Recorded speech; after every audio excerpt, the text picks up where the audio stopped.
Un saludo muy cordial, mis queridos hermanos y hermanas. Es un placer estar aquí con ustedes en la ciudad de Houston, donde llevo varios años de no estar. Recuerdo haber predicado varias veces en la iglesia de Spring Branch y tal vez en una u otra iglesia en esta región. Estoy muy contento de estar de regreso. Gracias por la calurosa bienvenida, literalmente hablando, y también en términos cristianos. Hay algunas cosas que necesito decir a manera de introducción. Así que por favor escuchen con cuidado algunos de los detalles en cuanto a esta escuela ancla que vamos a tener en el transcurso de esta semana. Comenzamos hoy, domingo, con 3 sesiones. Y luego continuamos lunes, martes, miércoles, jueves, viernes y concluimos el sábado por la tarde. Va a ser un estudio muy intenso. Son 24 sesiones de 1 hora cada una de las sesiones. Quiero animarles de que consigan el manual. Veo que muchos tienen el manual. Le van a poder sacar mucho más provecho si consiguen el manual, porque lo vamos a seguir bastante de cerca. De vez en cuando estaré agregando algunas cosas. Si ustedes me dan su correo electrónico, les voy a agregar algunos estudios adicionales que no se encuentran en el manual. Lo que pasa es que el manual ya tiene más de 400 páginas y si hubiéramos metido más páginas, hubiéramos necesitado un tomo número 2 y queríamos no tener 2 tomos, sino uno solo. Pero hay varios estudios que les voy a mandar por correo electrónico. Si ustedes nos dan el correo electrónico, les voy a mandar esos estudios. Notarán que el manual tiene 24 lecciones y además de eso tiene 4 apéndices. Esos apéndices son para ayudarnos a entender algunas de las lecciones que estamos estudiando durante esta semana. El título de nuestro seminario, como ustedes pueden ver, es Lo que Jesús dijo a los cristianos del Nuevo Testamento. Ahora, eso puede ser que les parezca un poco raro ese título. Les voy a decir por qué razón escogimos ese título. ¿Acaso los cristianos no son de toda la Biblia? Claro que sí. Pero esta serie tiene un propósito muy especial. Y ese propósito es dar herramientas para poder alcanzar a la gente que pertenece a otras iglesias. Personas que dicen, ustedes los adventistas son cristianos del Antiguo Testamento, porque ustedes no comen carne de puerco, ustedes guardan el sábado, son como los judíos. Así que ustedes son del Antiguo, mientras que nosotros somos del Nuevo. Así que queremos en esta serie de estudios mostrar que todas las 28 doctrinas fundamentales de la Iglesia Adventista del Séptimo Día se encuentran primordialmente en los 4 evangelios y el libro Hechos de los Apóstoles. Vamos a mostrar nuestras doctrinas del Nuevo Testamento. No significa que no vamos a mencionar otros versículos que apoyan lo que dice el Nuevo Testamento. Pero vamos a hacer eso. Vamos a estudiar todas las doctrinas de la iglesia desde la perspectiva del Nuevo Testamento. Ustedes notarán que en nuestro estudio no uso casi nunca el espíritu de profecía. Y alguno podrá pensar, ¿por qué, pastor, no usa el espíritu de profecía para ampliar puntos? La razón es que esta serie de conferencias es para enseñarnos cómo alcanzar personas de otras iglesias. Y ellos no aceptan el espíritu de profecía. Así que queremos comprobar todo directamente de la Biblia. No porque no creamos en el espíritu de profecía, sino porque no podemos usar el espíritu de profecía con personas de otras iglesias que dicen ser cristianos del Nuevo Testamento. Ahora, ustedes notarán que las primeras 20 páginas del manual sencillamente son una repetición de las 28 doctrinas de la iglesia como se encuentran en el manual de la iglesia. No vamos a leer esas páginas. Quiero que ustedes lean esas páginas para ver cuáles son las creencias de nuestra iglesia. Están todas en el manual. Y eso es lo que vamos a estudiar durante el transcurso de esta semana. Vamos a esbozar y a ampliar las doctrinas de la iglesia para que podamos compartir esas doctrinas con otras personas. No vamos a poder cubrir todo el material en el manual, porque son más de 400 páginas y generalmente me resulta difícil cubrir más de 10 páginas en una sola hora. Así que nos vamos a quedar cortos, pero la buena nueva es que si ustedes consiguen el manual, van a poder estudiar lo que nosotros no podremos estudiar aquí en nuestro seminario. Por eso es tan importante, no solamente para los que están aquí, sino también para aquellos que están viendo a través de sus computadoras, de que consigan el manual. Aquí nosotros mandamos un buen número de manuales por adelantado y queremos a que los que vengan a la clase tengan el manual, porque van a poder seguir de cerca lo que estamos cubriendo. O sea que cuando una persona viene y sencillamente predica, la mayoría de lo que dice el pastor en una semana o menos ya se les olvidó. Pero con el manual no. Con el manual ustedes pueden tomar notas en los márgenes, ustedes pueden ampliar pensamientos, pueden subrayar, pueden circular, asimilan mucho mejor. Yo no uso PowerPoint en realidad, porque se ponen las cosas en la pantalla, en PowerPoint, ustedes las ven y dentro de unos pocos días ni se acuerdan lo que se puso en la pantalla. Pero ustedes tienen este PowerPoint, que es el manual. Así que quiero animarles que consigan el manual. Otro punto importante es que he puesto muchos versículos en paréntesis para apoyar un punto. No pasen por alto ir a leer esos textos que están en paréntesis, porque están apoyando lo que yo estoy enseñando. Si yo hubiera puesto todos los versículos en el manual que están en paréntesis, tendríamos una enciclopedia. Así que busquen esos versículos que están entre paréntesis, que apoyen los puntos. Esto significa que no solamente van a escuchar aquí lo que estamos estudiando, sino que van a ir a la casa, van a repasar lo que estudiamos, van a complementar lo que estudiamos, van a buscar todos los versículos que están en paréntesis para entonces poder ampliar plenamente las doctrinas que nosotros vamos a estudiar. También quiero mencionar otro punto, ya para concluir, y es que hemos traído otros materiales muy valiosos. Cuando ustedes entraron, encontraron unas mesas allí con otros materiales que nosotros hemos producido. Esos materiales estarán disponibles en el transcurso de la semana y tienen un descuento considerable. Además de eso, no tienen que pagar shipping, ni tampoco creo que tienen que pagar tax, porque es comercio interestatal. Así que si consiguen los materiales acá, les va a salir mucho más económico que tener que pedirlos por correo.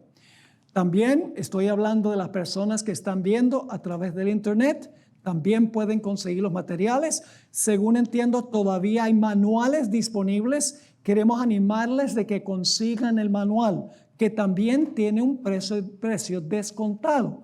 Así que no desaprovechen esta oportunidad.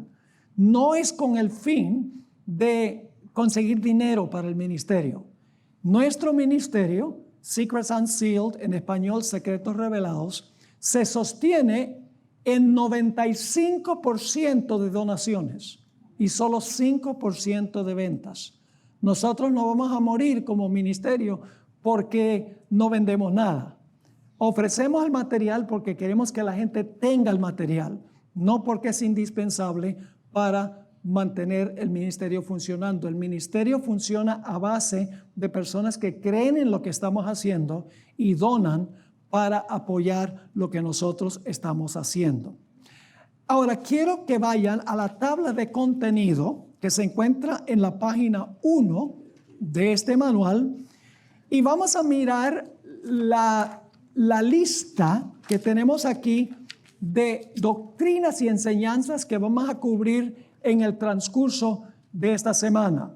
Vamos a repasar esto y luego vamos a tener una oración antes de comenzar la lección número 1, que será la lección de esta clase.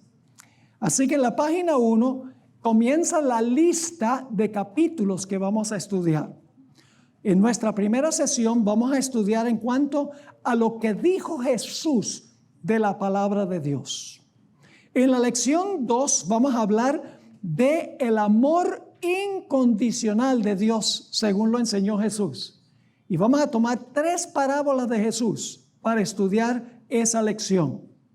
La lección 3 es lo que dijo Jesús sobre la deidad, sobre las 3 personas de la deidad. ¿Qué tuvo que decir Jesús en cuanto al Padre, el Hijo y el Espíritu Santo? Luego, en la lección 4, vamos a estudiar lo que Jesús dijo de su identidad. Vamos a estudiar quién dijo Jesús que es Él, según su propio testimonio. Luego, vamos a ver lo que dijo Jesús sobre el origen del bien y el origen del mal. Luego vamos a estudiar sobre la ley y la gracia, el capítulo que se titula Lo que Jesús dijo acerca del Estado de Derecho tiene que ver con la relación entre la ley y la gracia, un tema que ha confundido a muchos de los cristianos. Luego, lo que dijo Jesús acerca de superar los errores de la vida. Ahí vamos a hablar del nuevo nacimiento, de la conversión, de la transformación de la vida. La lección 8 es lo que dijo Jesús acerca de orar, acerca de la oración.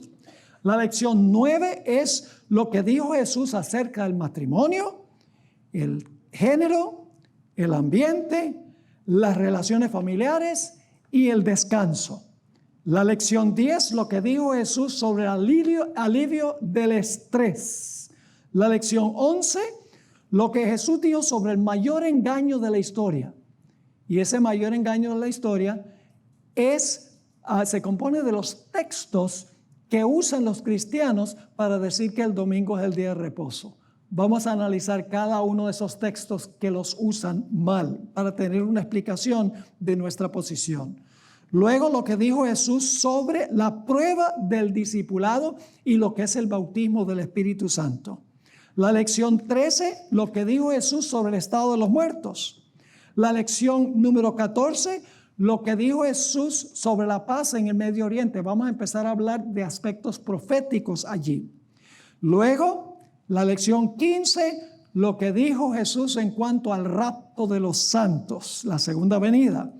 Lección 16, lo que dijo Jesús acerca de la gran controversia entre el bien y el mal. La lección 17, lo que dijo Jesús sobre el fin del mal, la destrucción de los impíos y la salvación de los justos. Lección 18, lo que dijo Jesús acerca de vivir una vida de servicio. Es parte de nuestras doctrinas como iglesia. Lección 19, lo que dijo Jesús sobre el regreso de Elías, que es una promesa con que termina el Antiguo Testamento. Lección 20, lo que Jesús dijo acerca de la religión y la política, que es un tema de mucha actualidad hoy en día en los Estados Unidos de América. Lección 21, lo que dijo Jesús sobre la abominación desoladora, la abominación de desolación en Mateo el capítulo 24. Lección 22, lo que dijo Jesús sobre el pecado imperdonable.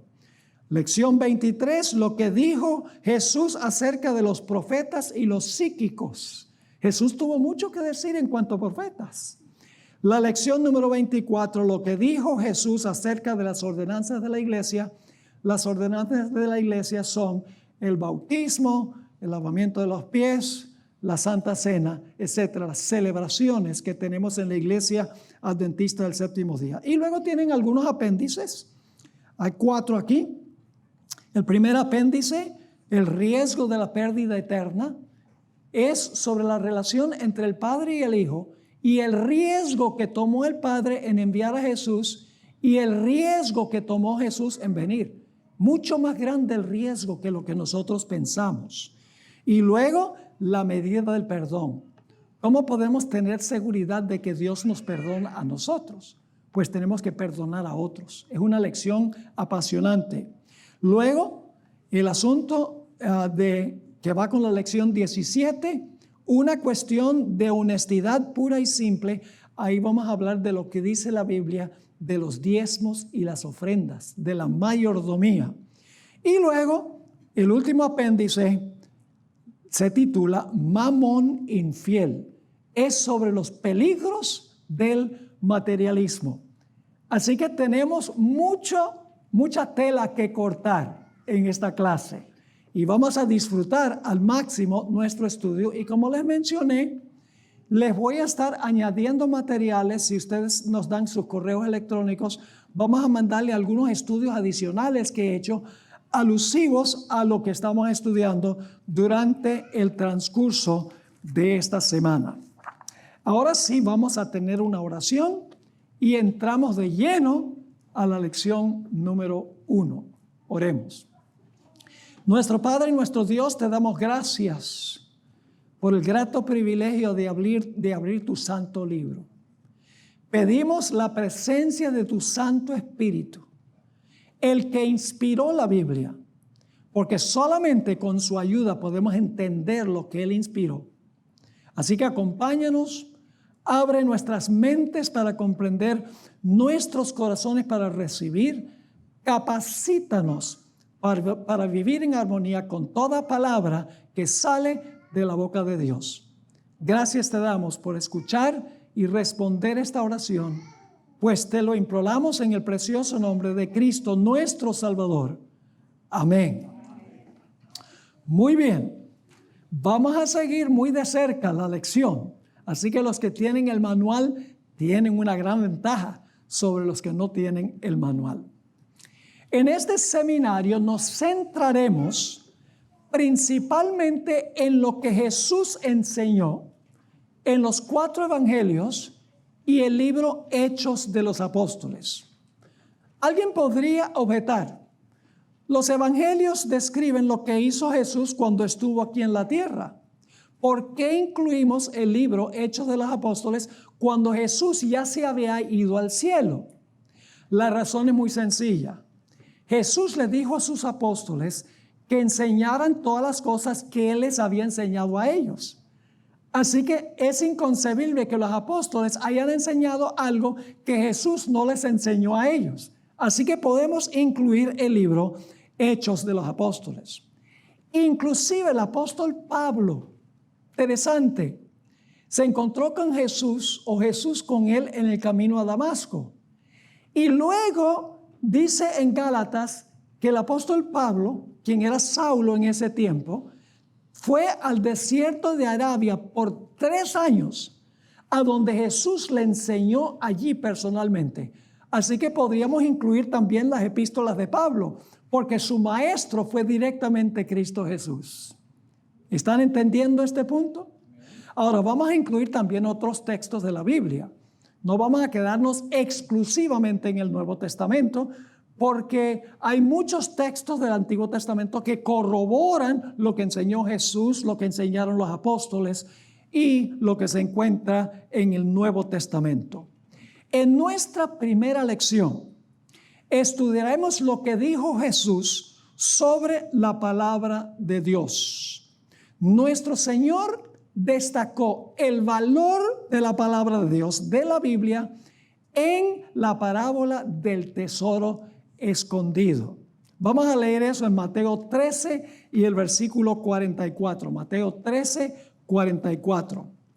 Jesús está hablando aquí y dice, además el reino de los cielos es semejante a un tesoro escondido en un campo, el cual un hombre halla y lo esconde de nuevo, y gozoso por ello va y vende todo lo que tiene y compra aquel campo. La famosa parábola del tesoro escondido o enterrado. En esta parábola, el campo representa la Biblia. El tesoro escondido representa el evangelio que se encuentra en la Biblia.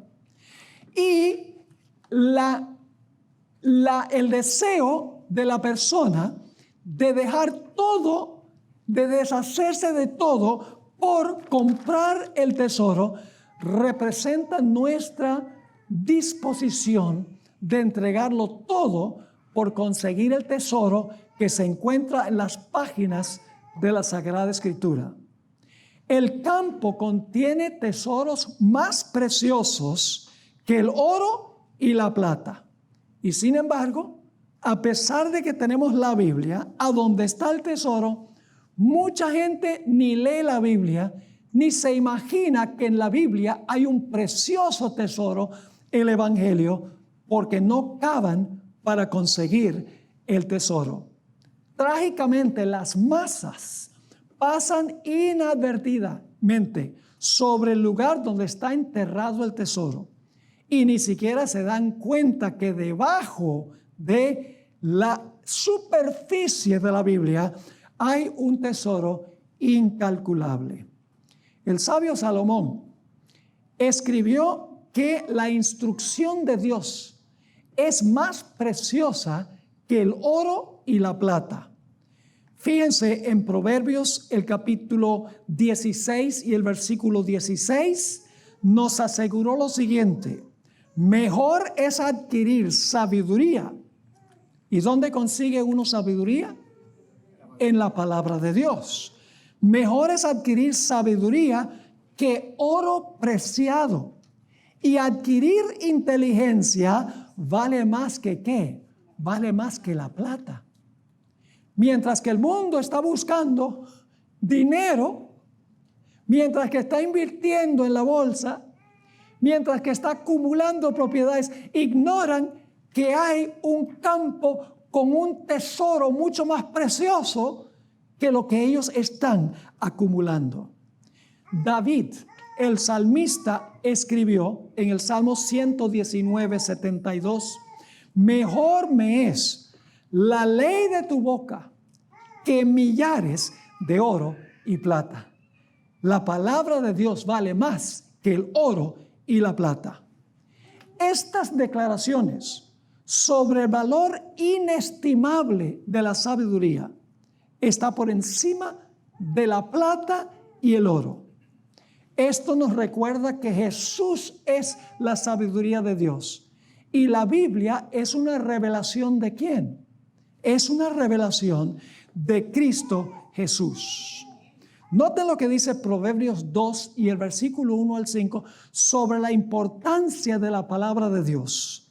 Hijo mío, si recibiereis mis palabras y mis mandamientos guardares dentro de ti, haciendo atento tu oído a la sabiduría, si inclinares tu corazón a la prudencia, si clamares a la inteligencia y a la prudencia dieres voz, si como la plata la buscareis la sabiduría, es decir, y la escudriñares como a tesoros, entonces tendrás el temor de Jehová y hallarás el conocimiento de Dios.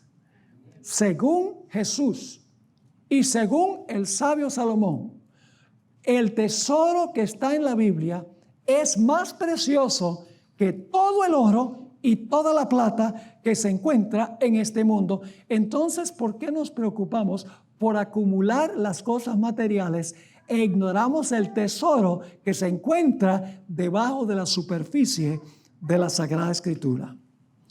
Ahora vamos al pie de la página 24. Jesús y la autoridad de la palabra. Jesús creía en la plena inspiración, autoridad y confiabilidad de las Sagradas Escrituras. Constantemente Jesús citaba el Antiguo Testamento para autenticar quién era Él, su ministerio y su misión. Y ustedes encuentran ahí varias citas en paréntesis.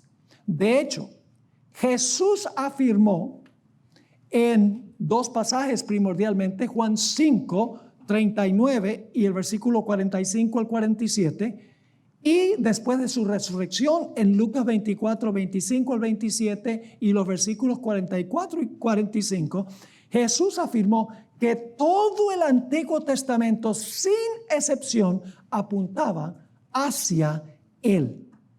Jesús cumplió en sí mismo la fiesta de la Pascua, una fiesta del Antiguo Testamento. Él es nuestro Cordero Pascual. cumplió la fiesta del pan sin levadura, que representa su sepultura. Sin levadura porque su cuerpo no tenía pecado y por eso no hubo en su cuerpo corrupción, como sucede con el pan que tiene levadura.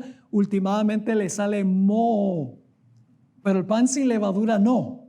Jesús cumplió la fiesta de las primicias.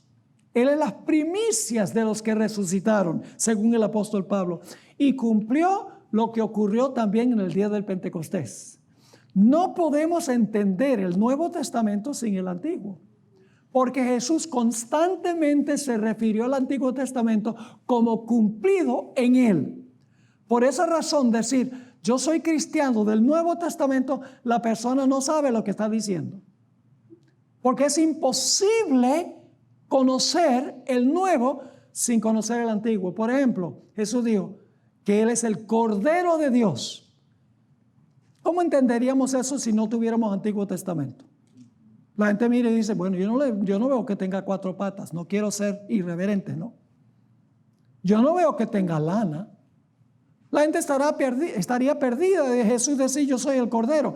Pero cuando se tiene el Antiguo Testamento, la gente dice, Él está cumpliendo la tipología del Cordero del Antiguo Testamento. ¿Cómo se puede entender el Nuevo sin el Antiguo?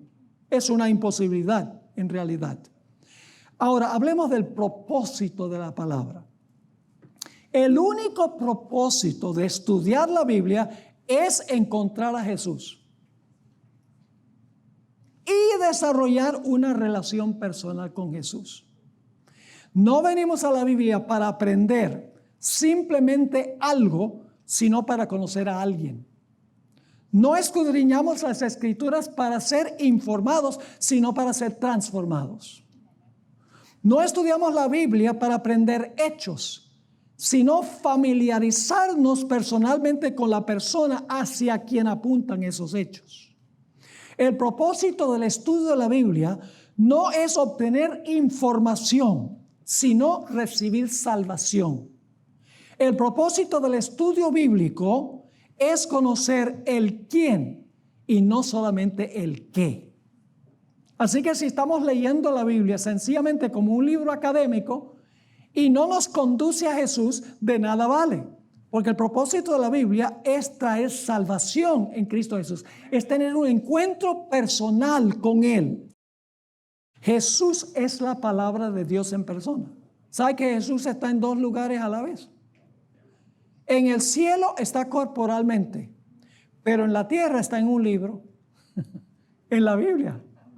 La Biblia es Jesús en forma escrita, personalmente en el cielo, mientras que en la tierra se encuentra descrito a su persona en un libro. Y dicho sea de paso, nosotros estamos personalmente en la tierra y en el cielo estamos en libros, porque Dios apunta nuestra vida allá. Así que nosotros también estamos en 2 lugares a la vez, por así decirlo.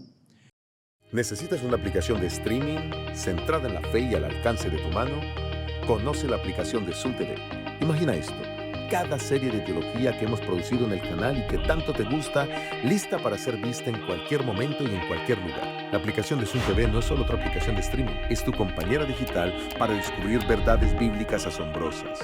Descarga la aplicación de Zoom TV hoy mismo. Décadas de estudio e investigación al alcance de tu mano. Ahora, encontramos entonces que la Biblia es una descripción escrita de Cristo Jesús. Llegamos a conocer a Jesús, aunque está ausente, a través de palabras. Es decir, a través de las cartas de amor que nos ha dejado Jesús en su palabra. Las cartas de amor, escuchen bien, se componen de palabras, pero las palabras que revelan el amor del escritor.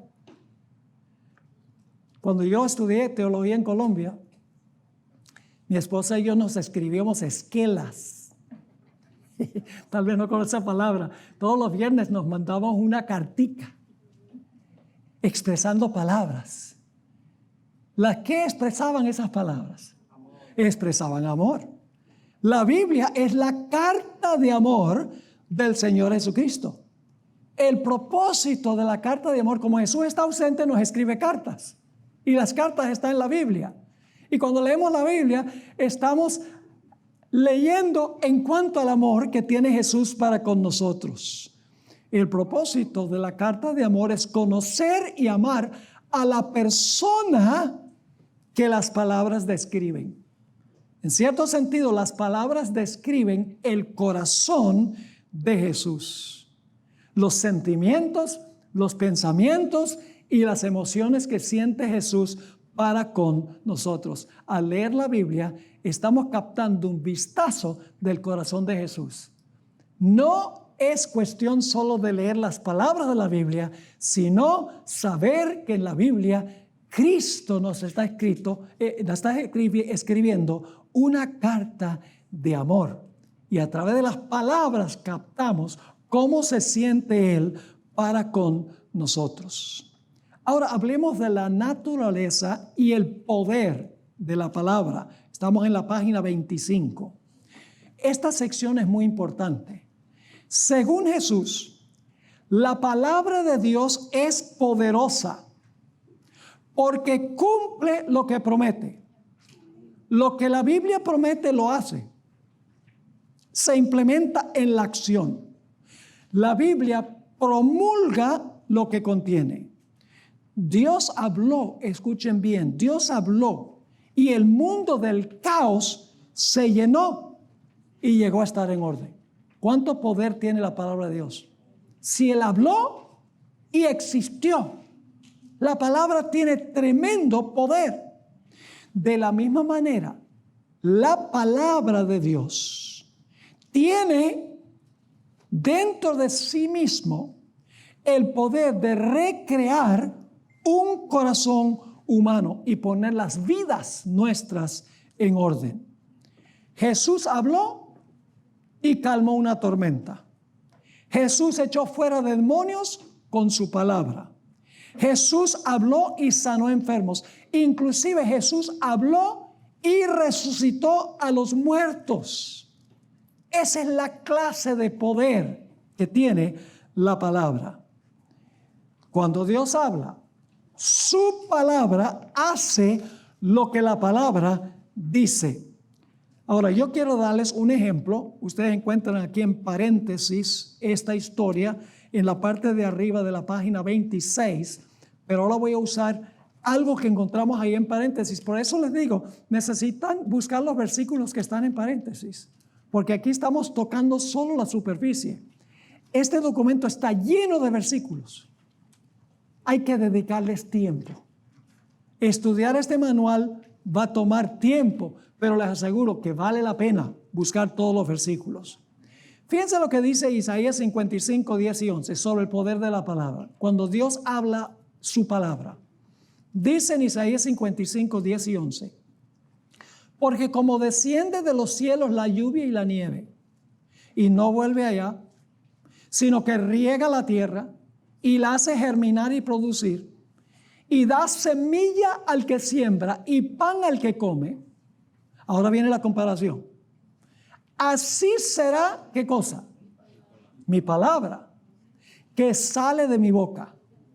No volverá a mí vacía, sino que hará lo que yo quiero y será prosperado en aquello para que la envíe. Cuando Dios habla, se cumple lo que Él dice. Podemos estar absolutamente seguros. Cuando Dios promete, Él cumple sus promesas. Tenemos un ejemplo del poder de la palabra en la historia del centurión cuyo criado sanó Jesús. Vamos a leer la historia, se encuentra en Mateo 8 y el versículo 5 al 11, sobre el poder de la palabra. Dice allí en Mateo 8 y el versículo 5: entrando a Jesús en Capernaum, vino a él un centurión rogándole y diciendo: Señor, mi criado está postrado en casa, paralítico, gravemente atormentado. Y Jesús le dijo: yo iré y le sanaré. Yo voy a tu casa y lo sano. Respondió el centurión: este es un pagano, no era parte del pueblo judío. Y sin embargo entendía cómo funciona la palabra de Dios. Respondió el centurión y dijo: Señor, no soy digno de que entres bajo mi techo. Solamente ¿qué? Di la palabra y mi criado sanará. Porque ahora fíjense cómo funciona. Porque, dice él, también yo soy hombre bajo autoridad y tengo bajo mis órdenes a soldados. Es decir, dice: yo soy el centurión, yo le doy órdenes a mis soldados y los soldados hacen lo que yo digo. Así que nuevamente dice: porque también yo soy hombre bajo autoridad y tengo bajo mis órdenes soldados. Y digo a este: ve y va, y al otro: ven y viene, y a mi siervo: haz esto, y lo hace. Al oírlo Jesús se maravilló y dijo a los que le seguían: de cierto os digo que ni aun en Israel he hallado tanta fe. Ahora, ¿saben ustedes cómo funcionó esto? Dios está rodeado de millones y millones de ángeles. Cuando Jesús habló la palabra, el ángel iba en camino para traer sanidad al criado de ese centurión. Por mucho tiempo yo pensaba que había algo mágico en la palabra, que cuando se hablaba la palabra, de repente la palabra volaba por el aire y hacía lo que dice la palabra. Pero luego leí el comentario del Espíritu de Profecía, donde la sierva del Señor dice que el centurión entendió cómo obra Dios. Cuando el centurión dijo: yo doy órdenes a mis soldados y ellos hacen lo que yo digo, de la misma manera Dios habla a sus ángeles y ellos hacen lo que Dios dice. Por ejemplo, la sierva del Señor dice en el deseo de todas las gentes que Dios podría haber removido la piedra enfrente de la tumba de Lázaro. Podría haber hablado, dice ella, y un ángel hubiera quitado la piedra. Ahora, los que estaban observando dirían: uy, qué palabra poderosa, porque mire, la palabra habló y de repente salió volando la palabra y quitó la piedra. Pero Dios obra a través del ministerio de los ángeles. Por eso la palabra tiene ¿qué cosa? Poder. La palabra tiene poder para vencer la tentación. ¿Qué citó Jesús cuando Satanás vino a tentarlo? ¿Qué dijo? A mí no me parece. Hay algo malo aquí. Eso no dijo Jesús. ¿Qué fue lo que le dijo Cristo a Satanás? Escrito está. Jesús venció cada vez que viene una tentación. Escrito está: yo vivo por lo que dice la palabra de Dios y no por lo que siento o por las apariencias. La Biblia tiene poder para ayudarnos a vencer la tentación. Jesús enseñó que la palabra de Dios es como semilla. Cuando una semilla cae en el suelo, recibe sol y lluvia, ¿qué produce? Germina y produce ¿qué cosa? Frutos.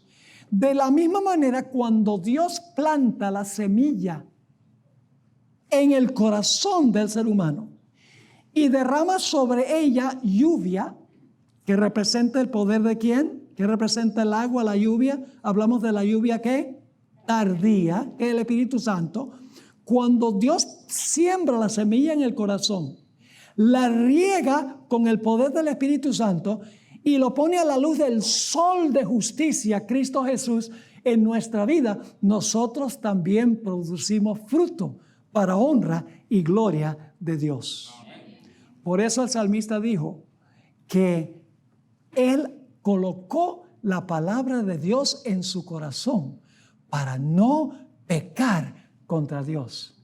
Cuando se siembra la semilla de la palabra en el corazón, hay victoria en la vida cristiana. Y ustedes tienen ese texto en el manual, Salmo 119 y el versículo 9 al 11. Jesús también comparó la Biblia no solamente con una semilla, como ven ahí en muchos textos en paréntesis, sino comparó la Biblia con alimento. Digo, yo soy el pan vivo. Estaba hablando de su palabra. Yo pregunto, ¿necesitamos nosotros comer para poder vivir físicamente? ¿Necesitamos proteínas? Sí. ¿Necesitamos minerales, carbohidratos, vitaminas? Sí. Pues el maná era un alimento completo. De la misma manera, la palabra de Dios es como alimento espiritual. Cuando comemos el alimento espiritual, nosotros crecemos espiritualmente. Y el alimento espiritual se encuentra ¿dónde? Se encuentra en la palabra de Dios. ¿Saben por qué tenemos salud tan mala espiritualmente hablando? Porque estamos comiendo junk food. Mucha televisión, mucho textear, mucho tiempo en Google, mucho tiempo en el internet, llenando nuestra mente de cosas que no edifican. Pero cuando nosotros asimilamos, comemos la palabra, el resultado es que tenemos buena salud espiritual, porque estamos llenando nuestra mente de alimento que realmente nos ayuda y nos fortalece espiritualmente, como la comida literal nos ayuda físicamente. La Biblia también compara, el Señor Jesucristo y también otros textos comparan la Biblia con una espada. ¿Una espada de qué clase? Una espada de 2 filos. Y si ustedes leen Hebreos 4, 12 y 13, ahí dice que la espada de 2 filos, ¿saben por qué tiene 2 filos? Hay 2 testigos, ¿verdad? ¿Cuáles son los 2 testigos? El Antiguo y el Nuevo Testamento, ¿correcto? ¿Y por qué la espada tiene 2 filos? Por la misma razón. El Antiguo y el Nuevo Testamento. ¿Y qué pasa con esa espada? Si ustedes leen Hebreos 4, 12 y 13, van a encontrar que dice allí que la espada penetra hasta lo profundo, física, mental y espiritualmente, y discierne lo que está en el corazón. Y luego la espada corta y saca, hace cirugía, saca del corazón lo que es objetable a Dios. La espada tiene 2 filos. Y la espada, escuchen bien, puede causar una de 2 reacciones. Cuando la espada penetra en nuestro ser, espiritualmente hablando, podemos resistir y oponernos a eso.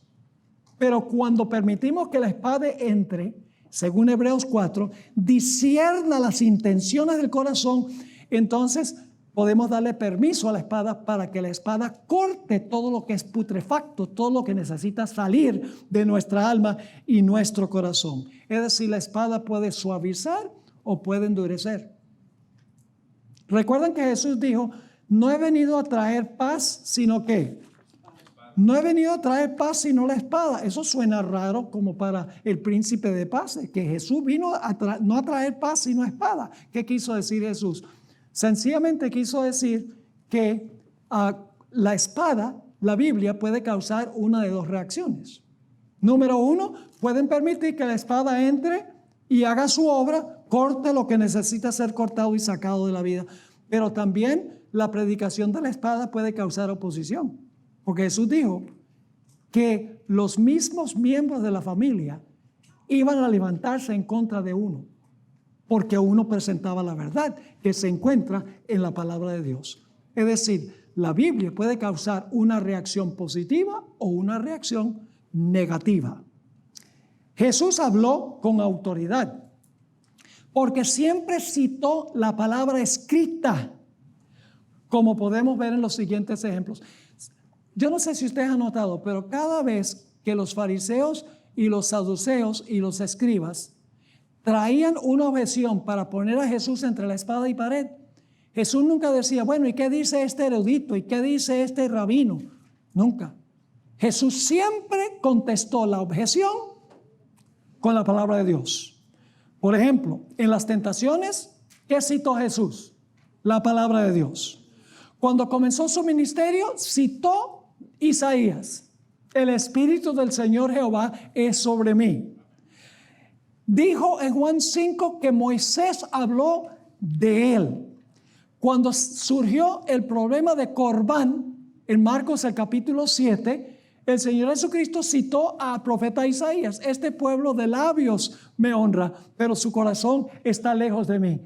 En vano enseñan como mandamientos de hombre. Jesús está citando el Antiguo Testamento cuando los dirigentes judíos se presentaron con ese argumento. Cuando el joven le preguntó a Jesús cuál es el gran mandamiento en la ley, el Señor Jesucristo citó Deuteronomio 6:4 y Levítico 19 y el versículo 18. Cuando los enemigos de Jesús le dijeron, tú no puedes ser un verdadero mensajero de Dios porque se necesitan 2 testigos para comprobar toda palabra, Jesús dijo, yo tengo 2 testigos, el testimonio mío y el testimonio de mi Padre. Y citó un texto bíblico. Cuando se presentó conflicto sobre el sábado, el Señor Jesucristo citó la Sagrada Escritura para contestar la objeción de los dirigentes judíos. También cuando habló sobre el matrimonio y el divorcio, Mateo 19, Jesús regresó a la historia de la creación en Génesis. Cuando los fariseos objetaron porque los niños estaban cantando a Jesús en la entrada triunfal, Jesús citó el Salmo 118. Cuando Jesús limpió el templo, citó la profecía de Jeremías. Cuando habló de la parábola en la viña, citó una vez más el Salmo 118. Cuando disputó sobre la resurrección, citó Éxodo el capítulo 3. Cuando le preguntaron a Jesús quién es el hijo de David, Jesús contestó con el Salmo 110. Y en el camino a Emaús, Jesús empezó en Moisés y en los salmos y en todas las escrituras lo que de él decían. Inclusive en el aposento alto después de la resurrección, Jesús citó a Moisés, a los profetas y a los salmos. Jesús, en otras palabras, usó la Sagrada Escritura con el fin de contestar las objeciones que hacían sus enemigos. Los rabinos se preguntaban constantemente a Jesús, le decían, ¿de dónde sacas tú tu autoridad? Porque Jesús no había estudiado en las escuelas. Ellos creían que uno tenía que tener un PhD para poder enseñar. Pero el Señor Jesucristo, que no estudió en las escuelas, le decían, ¿qué autoridad tienes tú para enseñar esto y aquello? Y Jesús sencillamente citaba las profecías del Antiguo Testamento. Ahora, los apóstoles entendieron también el poder de la palabra. Estamos en la mitad de la página 27. Encontramos que el Señor Jesucristo enfatizó tanto la palabra a sus apóstoles que los apóstoles hablaron mucho en el libro de Hechos sobre la palabra.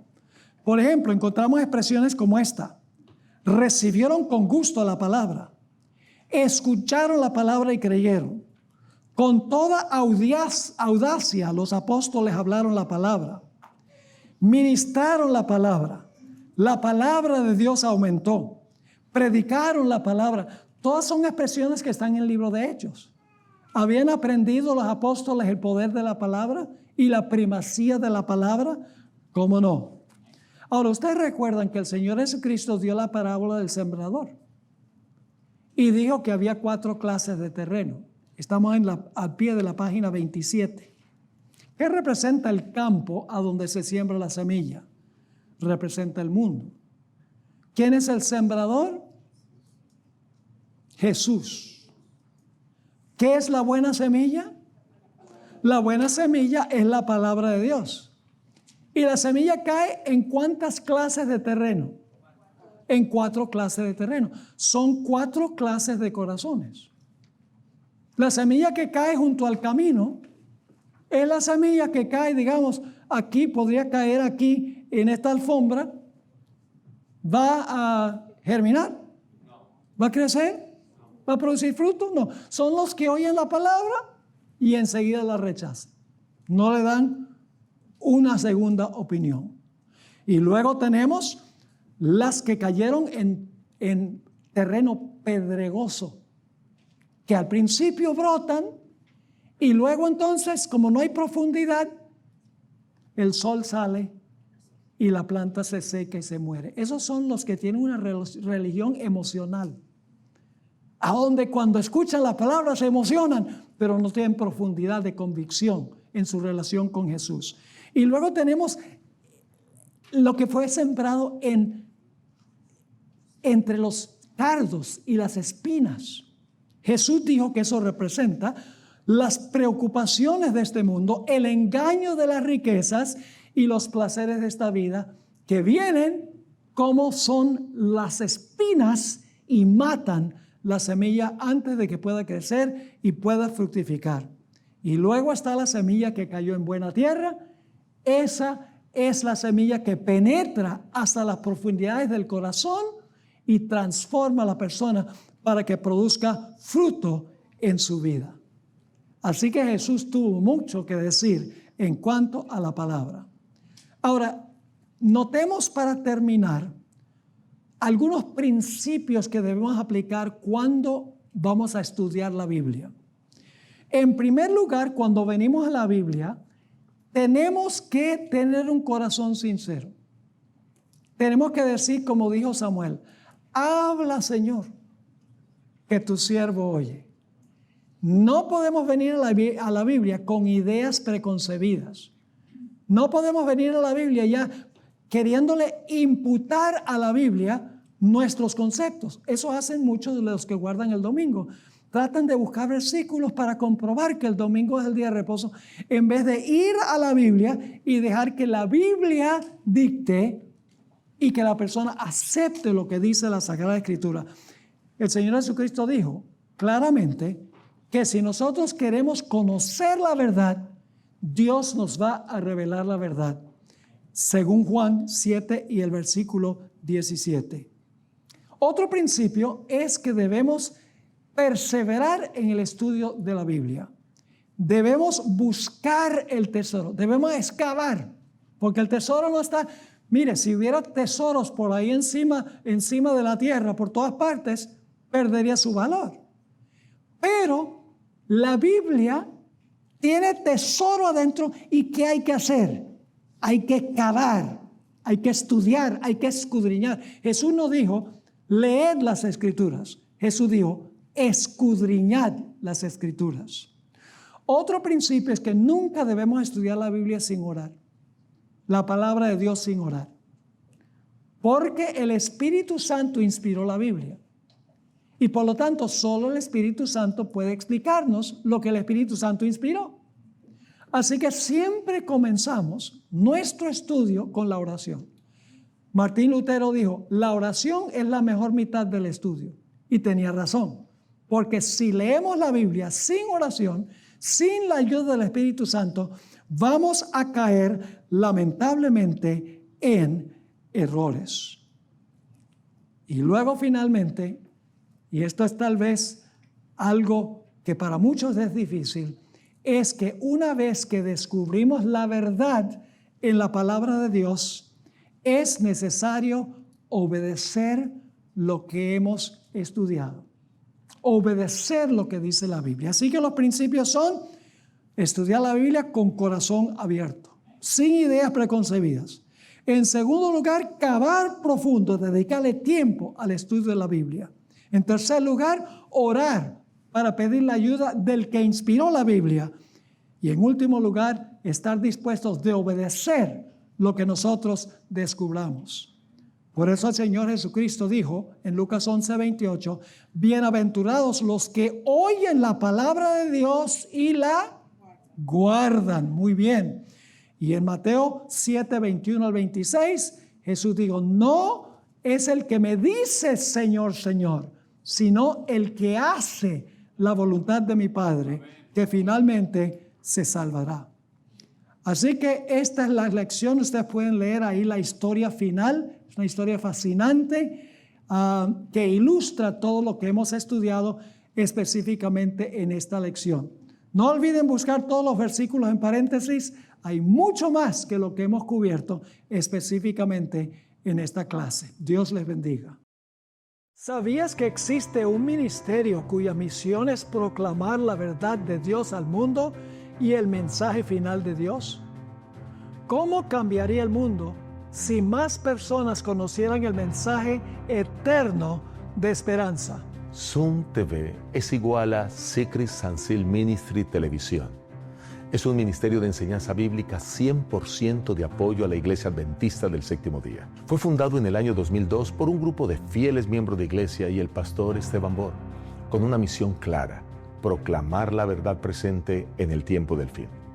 En el año 2017 esta visión se expandió con el lanzamiento de Zoom TV y Zoom TV Latino, dos canales de televisión que transmiten programación cristiana de alta calidad en inglés y español las 24 horas del día. Desde el principio, el enfoque de Zoom TV ha sido doble: alcance externo, llevar el Evangelio al mundo, y alcance interno, fortalecer a la iglesia con enseñanzas sólidas, basadas en la Biblia. Nuestra programación está profundamente cimentada en la Biblia y el espíritu de profecía. Cada programa está diseñado para enseñar, equipar e inspirar a los creyentes a caminar más cerca de Dios. Ofrecemos programas tales como Escuela Sabática, Me Gustaría Saber, sermones, entrevistas, series, salud, cómo vivir la vida, soluciones prácticas a los desafíos de la vida familiar,